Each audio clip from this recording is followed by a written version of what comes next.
Basic tendon stretch is an introductory exercise. We perform 10 repetitions.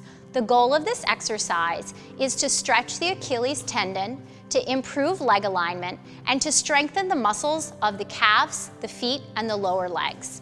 This is a good choice of exercise for students who have trouble connecting their powerhouse to their legs, who are tight through their posterior chain, or who have trouble maintaining their C curves. The setup for this exercise is one top and one bottom spring on a low chair. To set up the exercise, the student will face the chair and standing tall, pull the pedal down with one leg.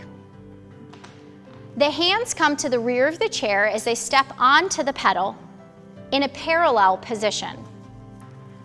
The shoulders should shift forward over the wrists. The head is looking into the powerhouse and the abdominals are strongly pulled in and up. Check from the back that your student's tendons are even on the inner and outer edge, so you may need them to lower their heels a little bit if they're rolling out too far. The initiation for this exercise comes from the powerhouse. The gross movement pattern is the students pressing their heels down to the ground evenly through the inside and the outside, and then lifting back up to the top. Again, not locking the ankle, but just up as high as they can go, maintaining the even inward and outward alignment. What's moving here are the ankle joints. The rest of the body will maintain its alignment as the heels lower and lift. Precision points here include the students not pressing up so high at the top that their ankles sickle and roll outward. They maintain the alignment of the heel, the middle of the back of the knee, and the sits bones, so that as they press down, they're pressing evenly through the inner and outer leg, and as they pull up, they're stopping at the top before their ankles roll outward and they lose the alignment. The abs should stay pulled up into the spine for the duration of the exercise. It's as if the student is trying to make the lower back be the highest point of their spine because their abdominals are so lifted.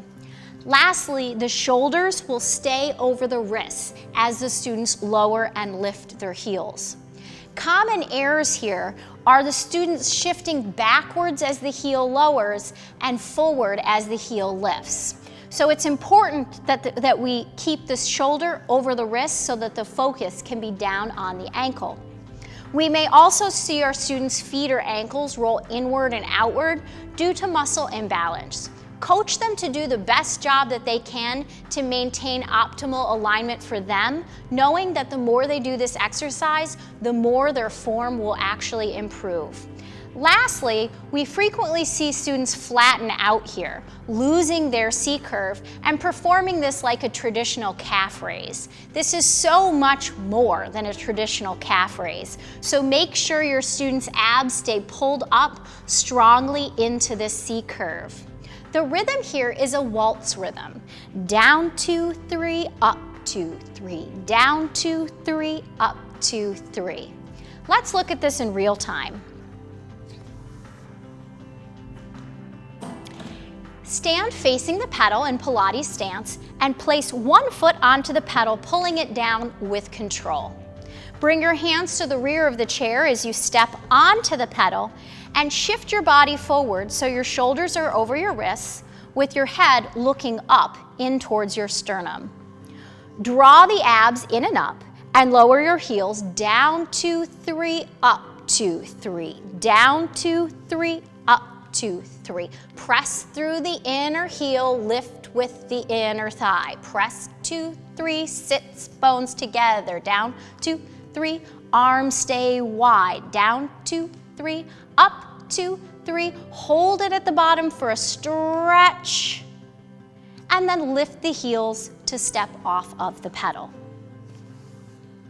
Good places to spot and assist this exercise, I'm going to bring you back onto the chair now, are down at the ankle where we can guide and assist the stretch.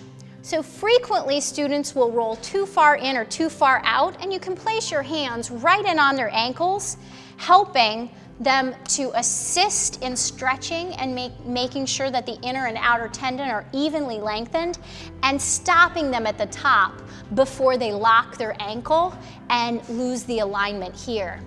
Another great place to stabilize this exercise is from the rib cage. So if your student is shifting and falling backwards, you're going to grab hold of their ribs, hug their shoulder with your lower arm a little bit, and give them a strong hug here so that they can lower their heels and lift their heels, and they understand the need to stay forward.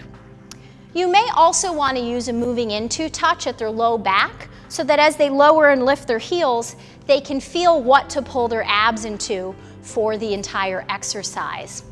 Signs of readiness. This is a very introductory exercise, so it's a good place to introduce your student to the chair. It's very similar to tendon stretch on the reformer.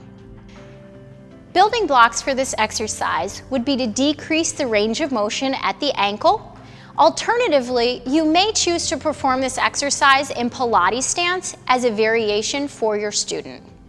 If you have a smaller student, you may also need to adjust the setup so that their hands would be at the side of their chair so that their hip can stay over their heel and their shoulder can stay over their wrist.